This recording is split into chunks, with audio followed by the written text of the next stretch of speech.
Enjoy the ride. In crowd, 815, in crowd, 815, in crowd, 815, in crowd, 815, 815. No, all I'm saying this week, Tom, is we'd all get a heck of a lot more done if humans just had a natural mating season. Just it would change everything. I'm Greg. He's Tom. This is the 20th day of July, the year 2024, the latest it has ever been. In the history of mankind. You made it. Congratulations. How you doing, buddy? Mating season? I'm completely confused. What, like 2 months or what? I don't know. All the rest of the animal kingdom has a natural mating season, but humans, not so much. I don't understand. Well, it's called January 1st through December 31st. Pick your time. We've got a great show lined up for you and the person still sleeping next to you. So give him a little elbow and say, wake up. Greg and Tom are making noise. And in 2 years, everybody's birthday would be, within a 2 month span, and that's it. Why is everybody born in September, Mom and Dad? Well, let me tell you. Beth Howard from the Friends of the Coronado Foundation is our guest. We're going to have her up here in just a little bit. But first, we need to do this.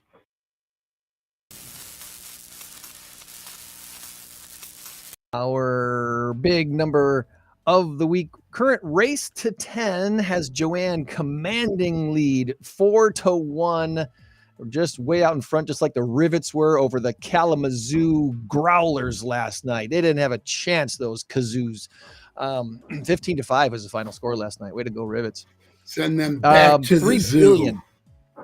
Back to the zoo. 3 billion is our big number of the week this week. And the answer is potty or poets. Give me your guess in the comments. Let me know what you think. And make up a little story about your guess. That would be awesome. 3 billion what? Potty, 3 billion poets, 3 billion something. We're going to, you get bragging rights for the week if you get the answer right. Yeah, there you go. Tom's like, I want bragging rights. I'm down 4-1. I need some help. Yeah, we'll have shout outs and such later. But first, we want to bring on our guest this week who, let me see if this comes up on the screen looking really nice or kind of fuzzy. That looks pretty good. Friends of the Coronado. It looks good. Is what this is called. And the lady that leads the charge over there is named Beth, and she's on the screen with us this morning. Good morning, Beth. Good morning. Thanks for having me. How are you this fine day? Oh, enjoying the sunshine and just wonderful temperatures after, 12 inches of rain in this area, I think. And all the humidity and garbage. It was a perfect night for a baseball game last night. There was no humidity. Oh, nice. Just a light breeze. It was absolutely perfect to be outside last night. So yeah, good thing to do. Had a fun night last night with our friends from Rock House Kids. They were the featured not-for-profit at the Rivets game, and the Rivets showed up and the Bats showed up, and 15-5 was the final. It was awesome. That's fun.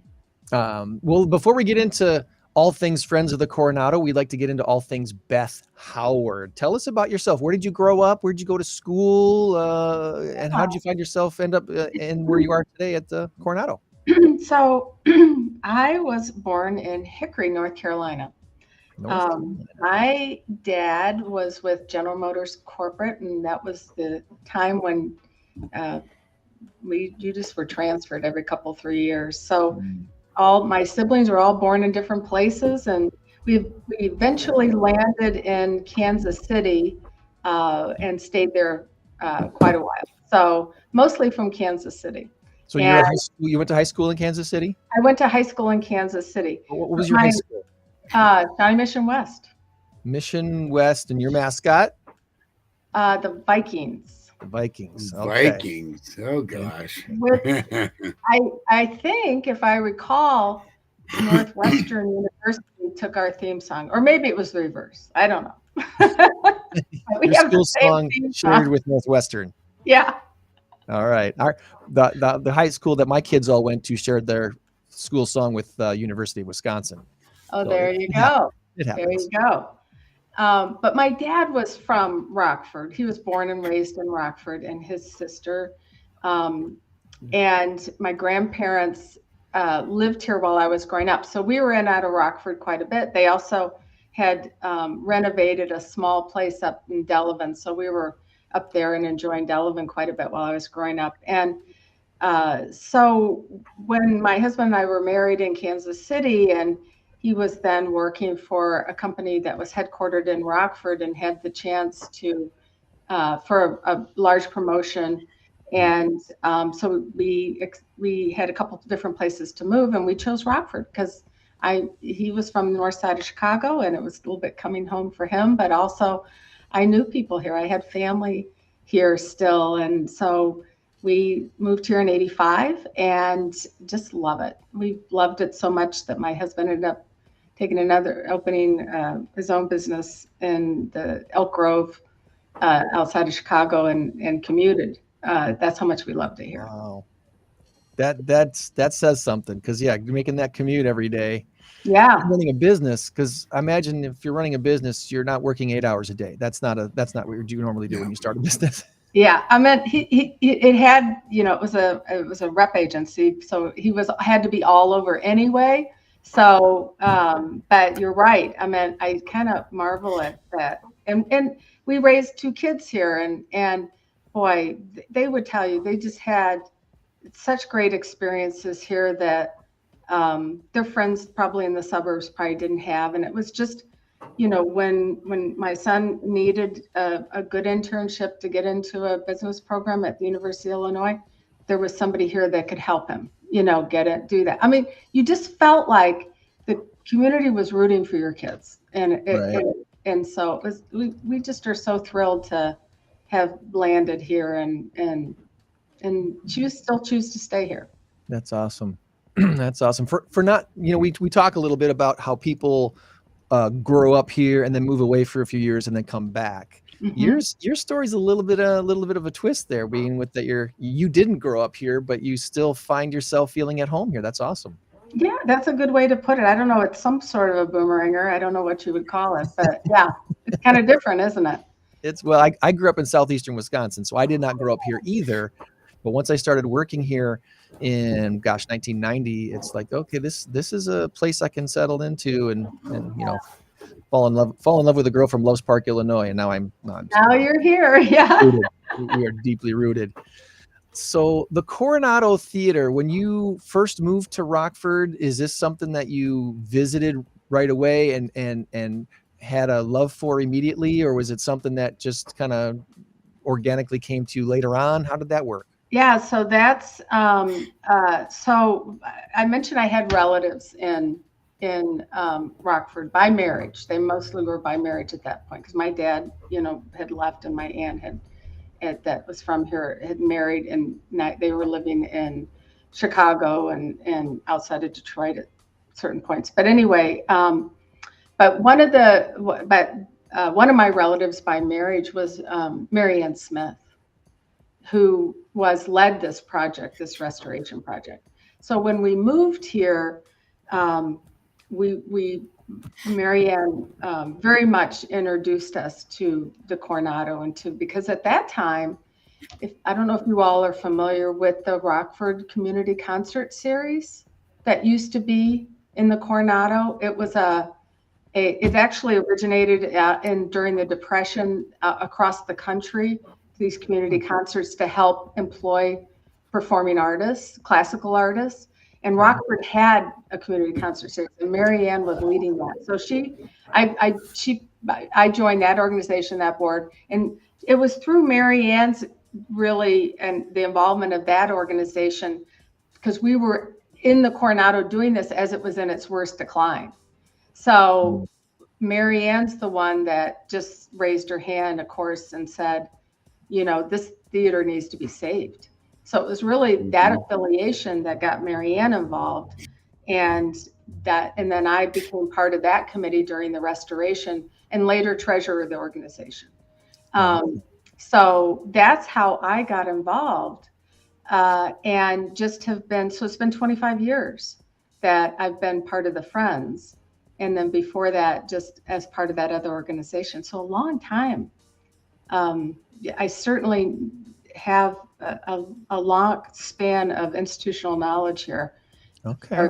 For that reason and I moved into this position when the Coronado in 2012, the city who owns the Coronado, for efficiency purposes, combined us with the Metro Center at that time, and the new management that was coming in, ASM Global, to the arena, then would manage both. So the Friends organization at that time, we were running a gift shop at the Coronado. We were doing children's. We were still paying for the Reach for the Stars children's programming here. And we would provide any resources we could on institutional knowledge and that kind of thing. But when they combined the Coronado with the Metro Center, they eliminated the 501c3 that was running the Coronado. So now they asked the Friends to reactivate as the fundraising arm. And the theater is in a replacement era. I mean, it's been 20 some years since it reopened, and products are, certain things need to be replaced. And we've had terrific programming here and volumes of it, as we were talking about earlier. And so there's wear and tear, and there's things that have to be done here. So that's what we do. We help research and fund the preservation here, as well as the children's programming. I got a feeling that most people don't know just what kind of disrepair the theater was in before that multi-million-dollar restoration project got put on, underway. It was borderline being a real problem, really, wasn't it? Well, and it was not expanded into a performing arts center. So it was a movie palace. Mm-hmm. It was for small performances and to show movies. So the stage depth was like 25 feet. So, from the edge of the proscenium to the back wall. So yes, they were bringing in some shows in the later years, right before it was shut down and restored. But half the trucks would be left on the street. They couldn't put the full shows in here. So not only was the theater really, the roof was leaking so badly. I have pictures, if your listeners or yourselves are in here, in the new lobby where the donor wall is and things, there's that big electrical board we kept that was backstage. If you've ever seen it, it's just this huge electrical board. And it was in operation right up to the restoration. We have photos of plastic sheets over those electrical boards because the water was just leaking all over them backstage. Oh, man. It was, and rodents, a lot of rodents in the basement. So at the bitter end, when the first run movie house that then owned it, that now is owned by AMC, that company, but they used to use a leaf blower to blow the popcorn into the orchestra pit. So, there's some efficiency right there. But it meant there was a lot of popcorn in the basement. Yeah. I believe rats like popcorn.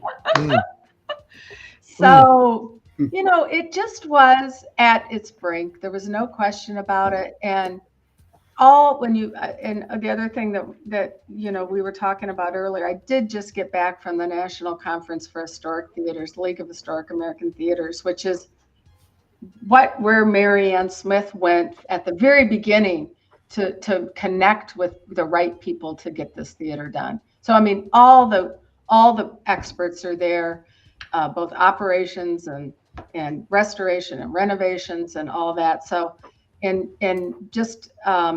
but every theater has a story where it was almost torn down. And the Coronado was almost torn down in around 83. The new owners, the original owners that built it in 27 lived here and owned the theater the last surviving owner, and she passed away in 1969. They had apartments in the building. It's absolutely in the building, and that's one of the things that we carefully restored back and also curated back, because we have pictures from 1950 of that, what that apartment looked like. So, so it anyway, in 1983, the new owners were throwing up their hands. They couldn't keep up with the maintenance. So the organization that is still here that you may have heard of, and I do mention them a lot in our social media, the Land and Lincoln Theater Organ Society was here taking care of our original organ then. And a crew of volunteers maintained this theater to keep them from tearing it down, because it was all about parking decks, parking lots in the 70s and 80s, and everybody did more of it in their cities. And so this theater, had its, a couple times had its fork in the road, like so many others. And so, yeah, we're lucky to have it in so many ways. Well, this is a testament to your diligence, because had I been on the board, now I was just an immature kid. I was one of those kids that people would roll their eyes at, because, man, what a weird kid he was. I hated the theater. I went there several times to see movies, but I hated the theater because it creeped me out. 8 years old, 10 years old, it's going to creep you out. It looks kind of ornate and you watch too many horror and all that. So when I probably did. No, I don't like horror flicks. But anyway, you're right. I had too many things happen to me probably when I was a kid. But anyway, if I were on the board and I had to say, no, don't restore that thing, tear it down, make it a parking lot, that would have been a bad thing. I love this theater now. I was there not long ago to see Chicago. I've been there a couple of times in the last few years. It's a wonderful theater, and it is an oh my God expression every time I walk in there. It's like what they've done with it. And that's a testament to you, your staff, everybody, the entire team, all of the volunteers, and the 18 million they put into it to get this thing back up and running. Nothing's made like this anymore. It's a gem. No. There is, Beth, have you ever been to, oh gosh, what's it called? It's in Geneva, I believe, or St. Charles, one of the two. I know the one you're talking about. Oriental or whatever. Yes. I have not. I have not been there, but it's privately owned by a gentleman, and everybody raves about it. Yeah, Arcata Theater. And it is very, very nice, and a lot like, and by the way, I watch a lot of YouTube, and I see comedians, and I see them doing shows in theaters that look very much like the Coronado, and I'm thinking, is that the Coronado? Wait a minute, was he here?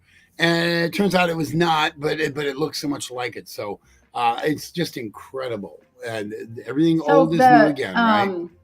This is, an atmospheric theater, for obvious reasons that it's mimicking you're under a sky, when you're in the auditorium.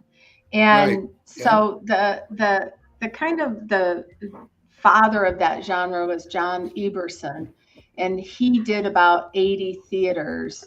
And he did the interior design and was the architect as well.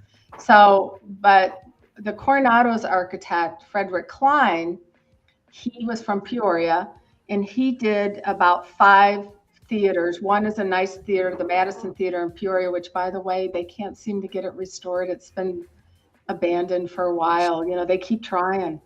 But anyway, the interior person on ours was Walter Scott Bell. So I'm sharing this because he did the interior design of over 100 theaters. So you're probably seeing some of that, in the other theaters. But there's only about 30 atmospheric theaters that have been restored and are still in, and the Coronado I just had a gentleman here. He lives in LA now. He's from Great Britain. His whole hobby, and he has a website, is this atmospheric theaters, which is so purely North American. And I just had him after the conference because he decided to come over right after the conference. And he said, this is probably the top. It really is. It's the size, quality. It's incredible.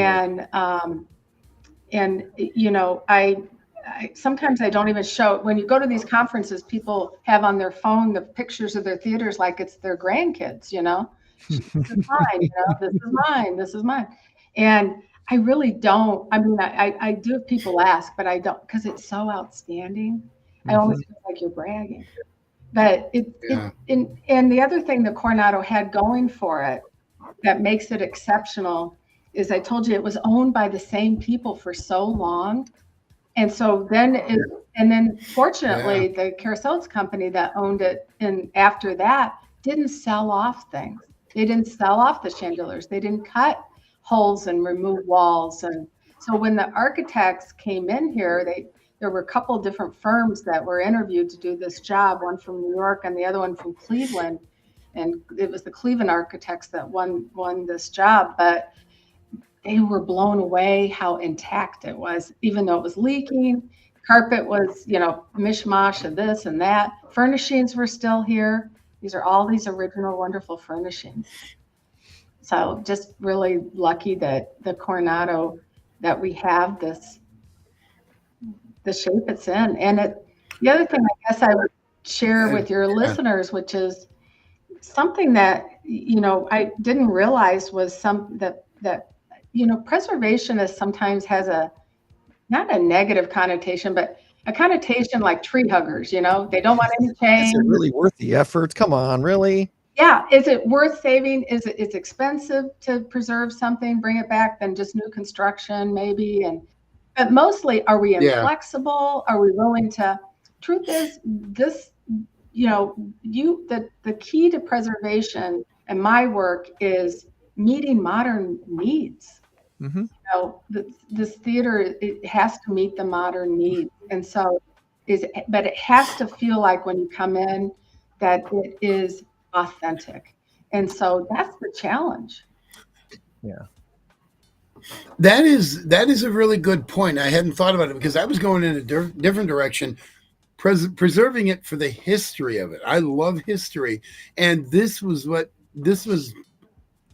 was a staple of Rockford from 1927, I believe, I think is when it was created. A staple of Rockford. My grandparents came to the theater to see movies. My mom and dad in the middle 40s would go down there with a dime, a nickel or whatever it was, and see movies.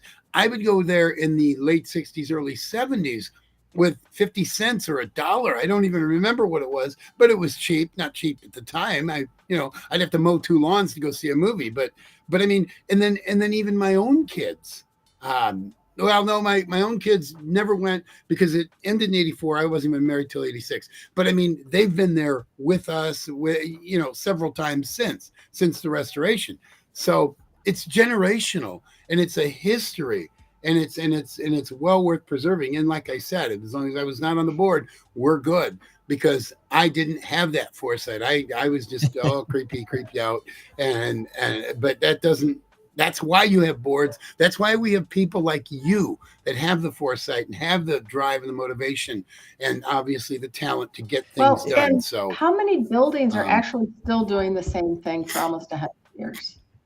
And this one, the history hasn't stopped. So that's kind of cool too. This is another thing. Sorry, Greg. This is another thing I love about Rockford is that we are very historically minded. We are, and some of these buildings, like for instance, the hotel downtown. What do we call it, Greg? Faust? No. The hotel that was just renovated. We were just. Yeah. Embassy Suites. I kept wanting to say Hilton Gardens because that's what was on my mind. Embassy Suites. I mean, oh my God, who would have ever thought that an old Amrock building would turn into that? I remember the Amrock building as I'm driving by with trucks and all that, and it was dirty and smelly and loud and everything. And now it's an Embassy Suites. And now we're going to do the same thing down on South Main. This is incredible. It's a really good time to live in Rockford. So, Greg, before you go on, I have one question. I don't want to miss this. Now, I was thinking when you said they were apartments, I got to thinking, did you restore the apartments so that the entertainers could stay there overnight if they were doing 2 nights? Is that what they're for now, or are they still regular apartments? We were talking about the owner's apartment, which I forgot. I did set a picture back here for you of what it, excuse my reach. This is like the 1950 picture of that apartment. Nice. So in that architectural magazine. Nice. So this is what inspired us to bring it back, and we still have that parrot painting up there, and that was done by the first theater manager, Louis St. Pierre. And then there was really just one original piece of furniture in there, but we were able to locate a lot of the original furnishings, and then also just find vintage furnishings. And you'd be surprised how incredibly authentic it is. But then there were 18 apartments that were efficiency apartments in here. And those, we saved 6 of those for the dressing rooms on the second floor. So when you're in there, Okay. We actually used to have those curated because everyone was furnished with the same furnishing. They were furnished apartments. So they had a couch and a desk and a little table, tiny little folding leaf table and a chair. And I think not much more than that. And then a little kitchenette. And then they had a Murphy bed in them. So now the management that's running it now wanted them to be a little bit more modern. So the vintage furnishings have been stored, and now there's more modern furnishings. But the Murphy bed's still there. And so we have 6 of those. So, but the rest, the third floor was eliminated to create the third floor lobby. Okay. So But there were apartments on the third floor. Nobody can stay overnight in the Coronado now for a lot of reasons, but particularly that owner's apartment, the plumbing was all eliminated for the sake of not flooding the theater. Let's get rid of that plumbing anymore. Yeah. So, but a lot of people ask, I could make a fortune by, by auctioning off a night in the Coronado in our apartment. There's this thing called Airbnb, Beth. Yes. Yeah. Don't try that. No, you don't want to do that. Greg gets the first night, I get the second night, and then after that, I don't care. Let's show some love to your board of directors and people that make this Friends nice. of the Coronado thing happen. Tell us about some of these folks that you work with, Beth. Yeah, so there's Marianne on the top right-hand side there, and she is President Emerita. They gave her that honor that she deserved of our board, so she's on this board as long as she wishes to be. There's no term limit there, and she, of course, brings so much, not just knowledge, but she just is one of these people that kind of reminds you of what's right and, to do the right thing to do all the time. She has a great way of doing that. And then Karen Brown there in the middle, and Karen is actually with Highland Community College now and just a very successful corporate career, and she brings really so much knowledge there and her expertise there. And then on the second row there, Armando Cardenas, if you know Armando. Oh yes, the talented Armando Cardenas. He is amazing talent, but also was awarded the Excalibur Award this year. And so he's so well respected and just a relentless, and he uses that word about himself. He's a relentless community champion. Yes, he is.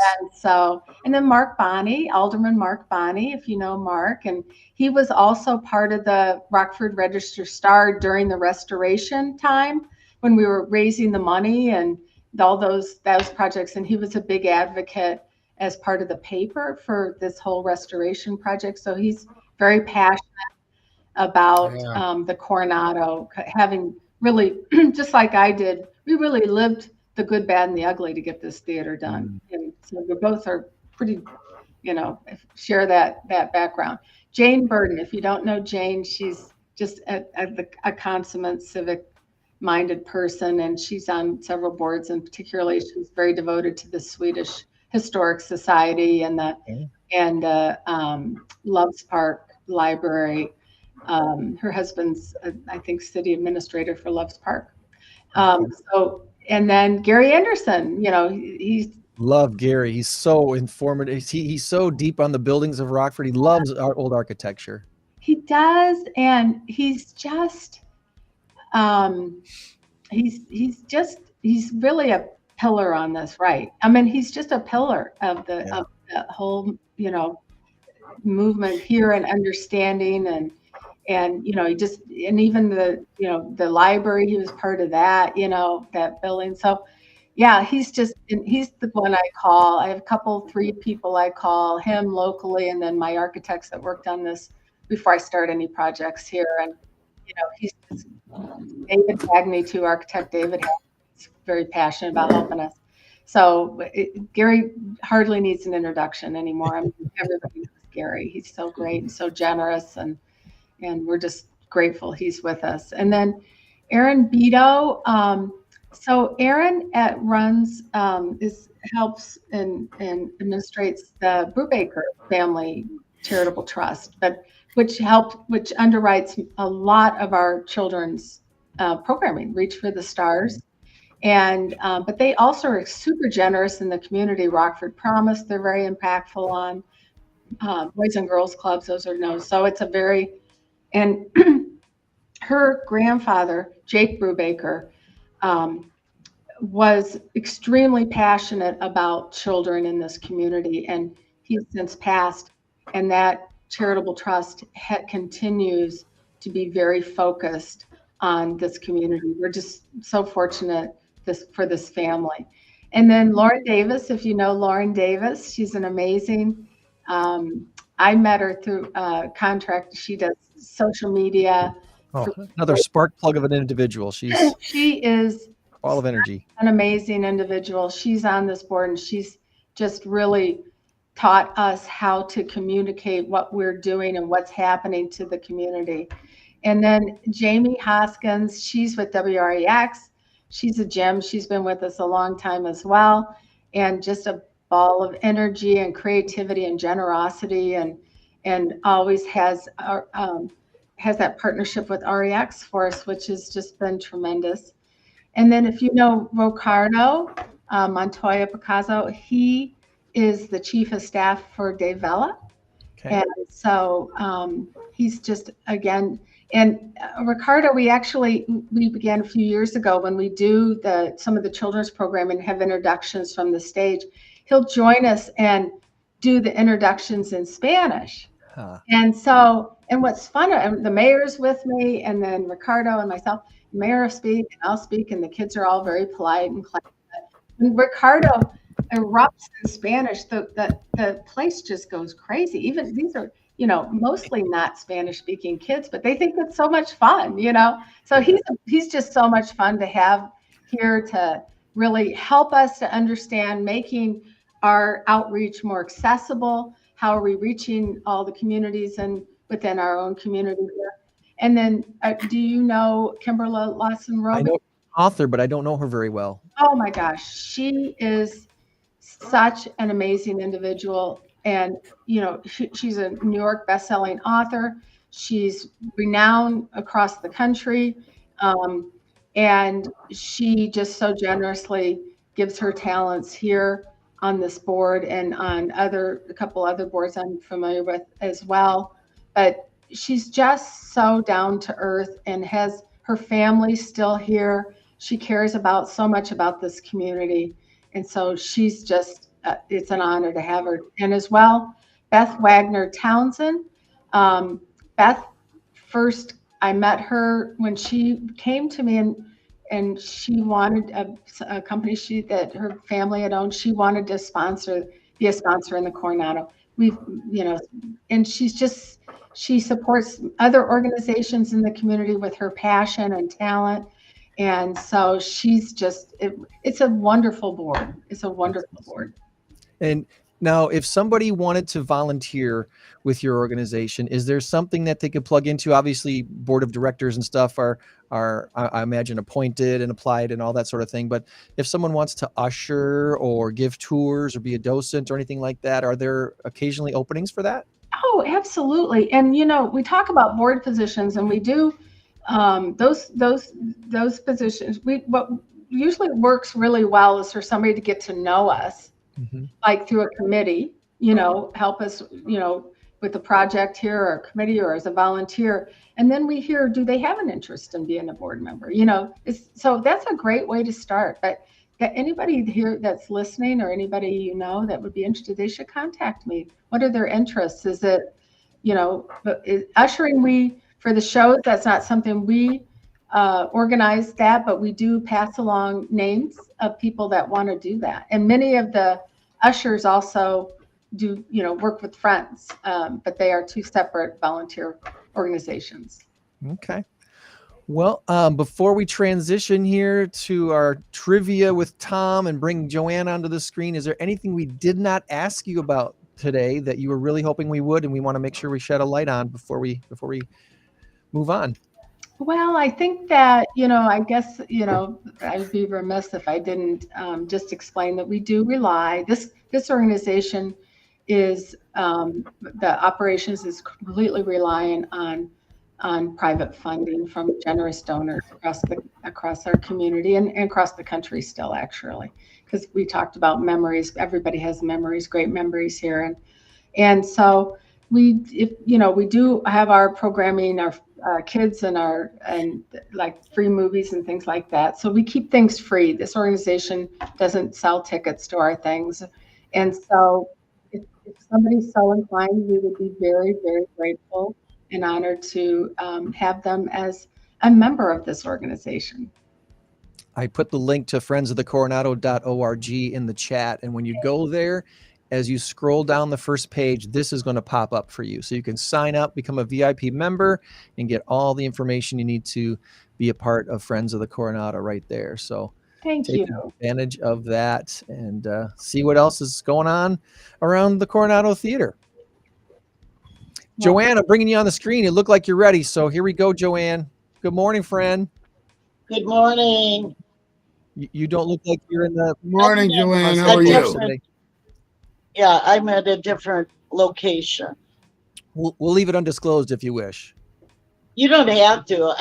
I'm at Cobblestone Inn in Clintonville, Wisconsin. All right.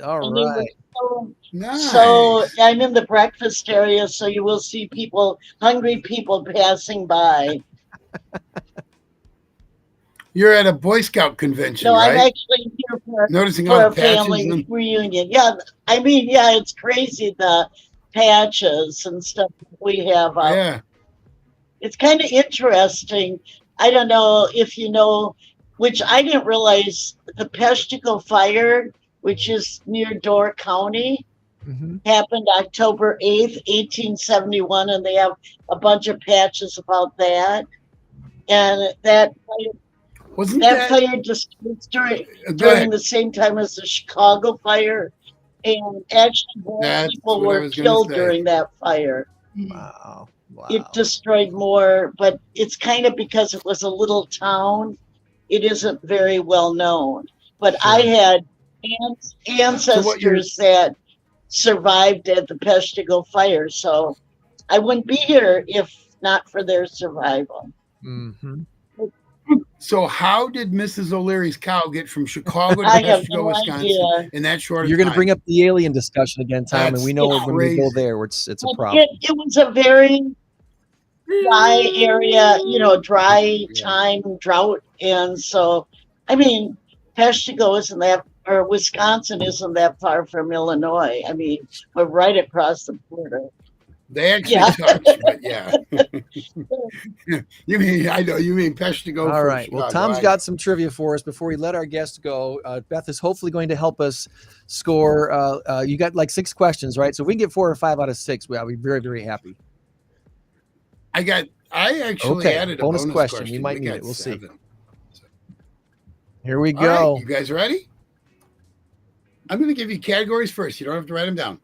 TV cities, animals, one-hit wonders, slogans, sitcoms, and Coronado. I got to ring the last one.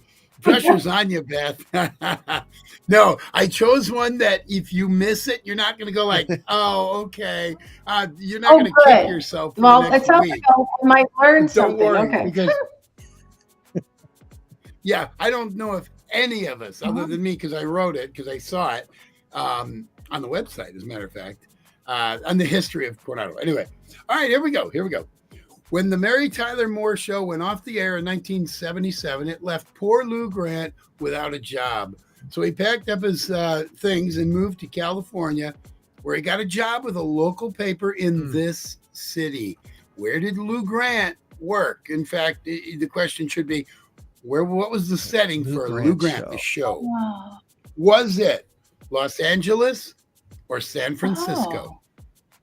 I'll ask it again. That buys you some time. When the Mary Tyler Moore Show went off the air in 1977, it left poor Lou Grant without a job. So he packed up and moved to California, where he got a job with a local paper in this city. Was he working in Los Angeles or was he working in San Francisco? I can't say that I remember. Then in your head, you're supposed to imagine the Jeopardy theme. I guess I would lean towards San Francisco, because I think Los Angeles had just been too easy. I don't, but I don't remember the show. I mean, I remember the Lou Grant show, but it went from 77 to 82, 5 years. I kind of vaguely remember it. I don't know. Do you ladies want to go with LA or do you think San Francisco? I'm going to go LA. I think I choose LA. It's a little grittier. We're going LA. I've been overruled.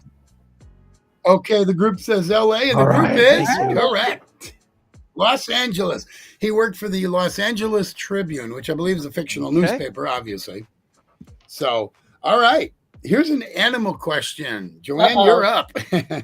Maybe, I don't know. All right. The fastest animal on Earth is the peregrine falcon. At what speed was he recorded? The highest speed ever. Was it 166 miles per hour or 186 miles per hour? Once again, the fastest animal on Earth is the peregrine falcon. What is the highest speed ever recorded by said bird? Is it 166 miles per hour or 186 This is kind of flip of the coin kind of question. Right? Flip of the coin, yep. I can't imagine a bird flying nearly 200 miles per hour. I don't know. I'm thinking 166. Was it wind aided? I don't know. Is it a hurricane? How did it go that fast? Wow. Okay, so is that your answer? 166. Yeah, why not? Is this the same? These are the peregrine falcons we have that nest here in Rockford all the time? Probably. I don't know if they're as fast, but yeah. Peregrine falcons across the country. Wow. All right, 166. What do you think? Give us a point. Okay, the answer is. Go ahead, Beth. I'm sorry. I always look for the irony, and I guess the irony would be a 186, but I don't know. All right, it's up to you. I'll go, pick one. but the group has to vote, right? Oh, I'm going to go 186. No. 186 is the correct answer.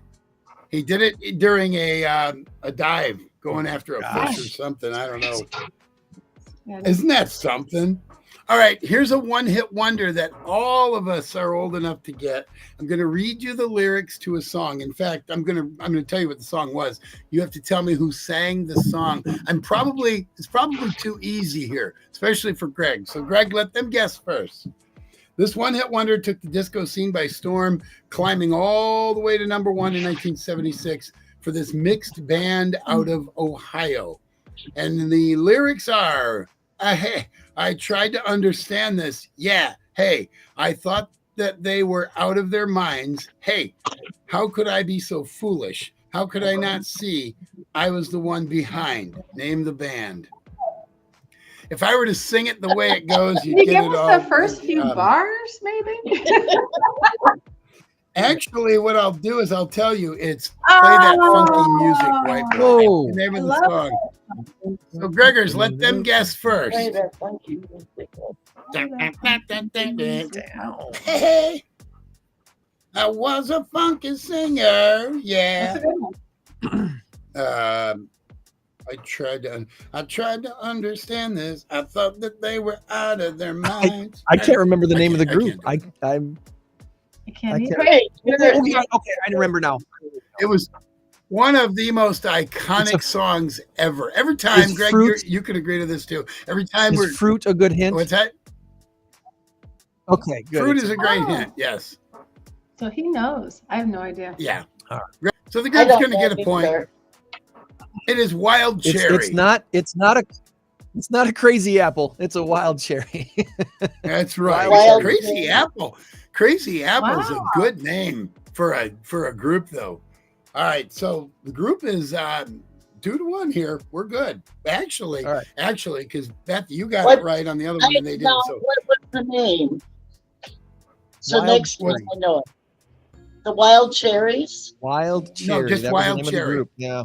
Okay. all I've right, never here we even go. heard of them, although I've heard of the song.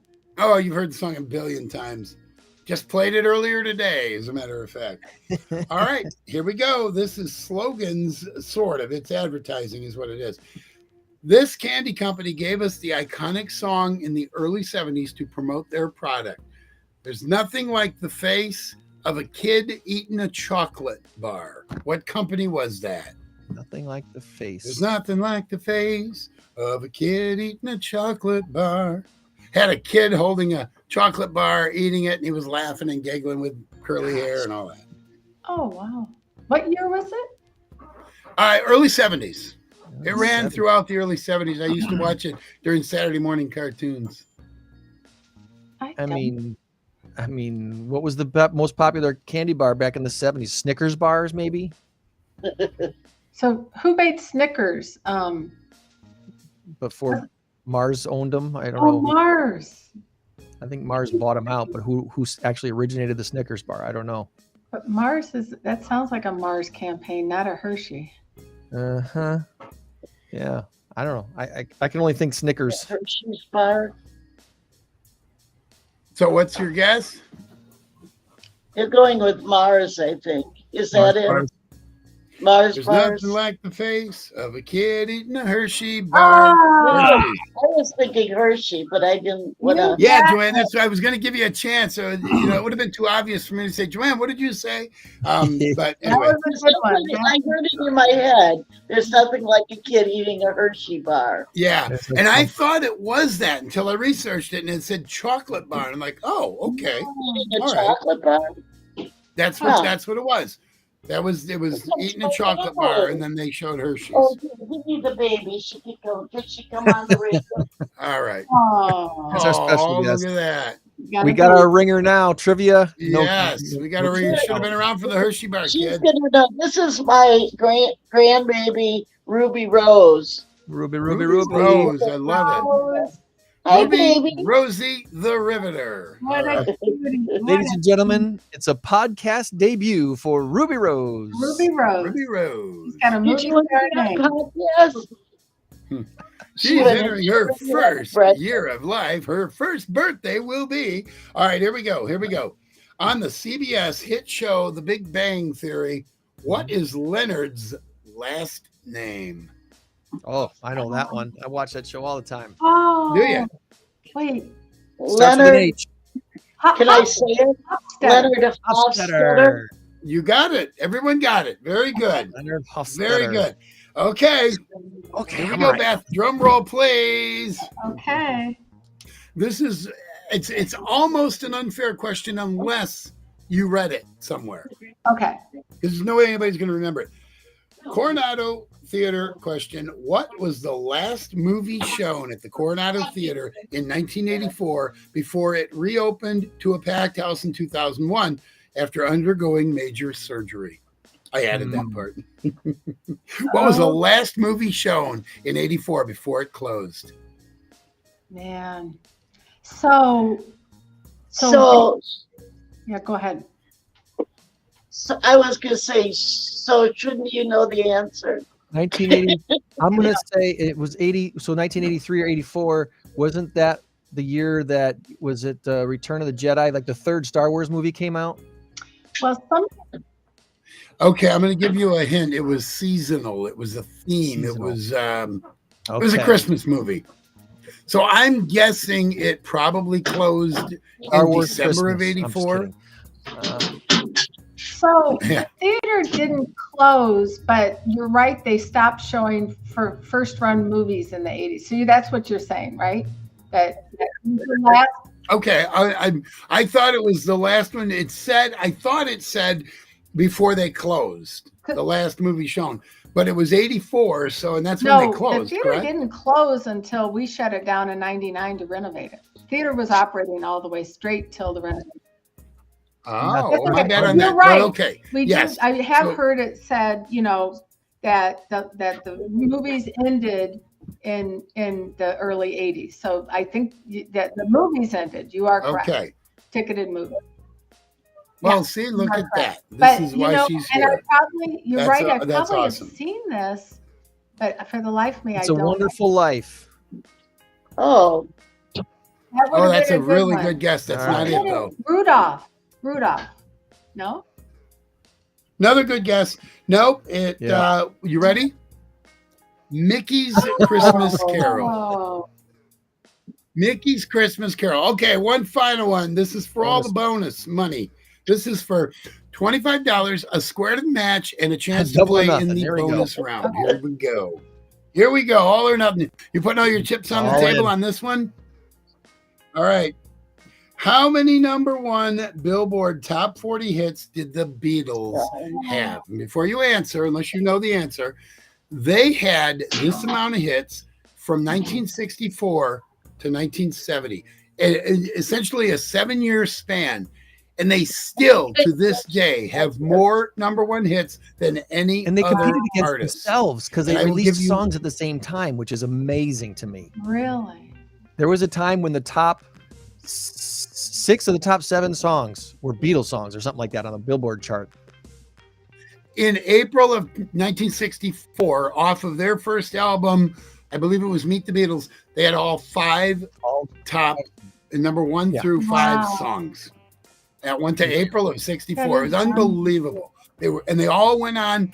Not all of them went on to be number 1.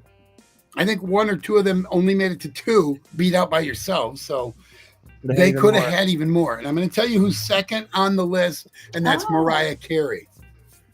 So the Beatles today still have more number ones than any other. Now, Mariah Carey, as soon as Christmas comes around, and All I Want for Christmas Is You hits number 1 again, she'll be I'm tied. going to say it's in the 20s. I think Mariah Carey has maybe a dozen, but I think the Beatles have like 24 or 5. Wow. They have one more than my. Mariah Carey. Just one That more. surprises me. Hmm.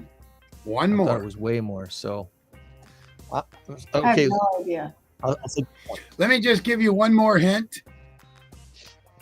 How 20. much did you say? Okay, so my hint was going to be if you're a fan of the beer Dos Equis, you might be on the right track. I have no idea who that even is. 20 is the answer. Oh, 20 number That- 1 hits. Mariah Carey has 19. And I want to say Madonna has 18. Unreal. wow. Doing trivia, I'm always studying this kind of stuff. So that's a staple question Well, right there. I hope Now you you feel that you got as well as given today, Beth, that you received some education and gave some education. Absolutely. I'm going to, Oh, she knocked it out of the park because she taught us all what I didn't know. I went by what I saw in the thing, and I probably misread something, I'm sure. She's exactly right. It didn't close until 99. And I remember hearing that now. I remember it closed for a couple of years. I do remember that. So I was going by the last that's movie, good. and I think I assumed that it closed there. So great job, Beth. You are the overall winner. Where's my trophy? I got to give her a trophy. Give that girl a Snoopy snow globe. there you go. This one glass There you ball right here. Oh, Oh, no. now he's got it. It's plastic. It's okay. It's plastic. That was Boom. yeah. We're all good. See, fully You guys intact. have no fun at all on this show. No. We actually hate doing this. We all hate each other. Don't let Reminder that to get out, everybody to though. go to the website, and we got it in the chat, friendsofthecoronado.org, with any other events that are coming up. I highly encourage you to go to the next free organ concert whenever that gets scheduled, because it's really fun to go and just be there when there's not huge crowds, and you can kind of just feel the power of that amazing organ. That instrument is something else. So, Greg, I'll just leave you real quick. It is. Actually, we have now a way to plan out 9 free events throughout the rest of the year that we can publish. Woo. So tours, organ concerts, so we'll know 9 months in advance now because the generous Rockford Symphony Orchestra is allowing us to piggyback on some of their concert days. Awesome. So now we're you knew our problem was we had short notice to publicize these things. Yeah. So that's good news for the community. That's awesome. Thank you so much for having me. Thanks for the good news, and we'll be glad to have you back to promote future events. So we'll keep in touch. Thank you. Take care, everybody. Enjoy the rest of your weekend. All right. Thank you. There goes Beth.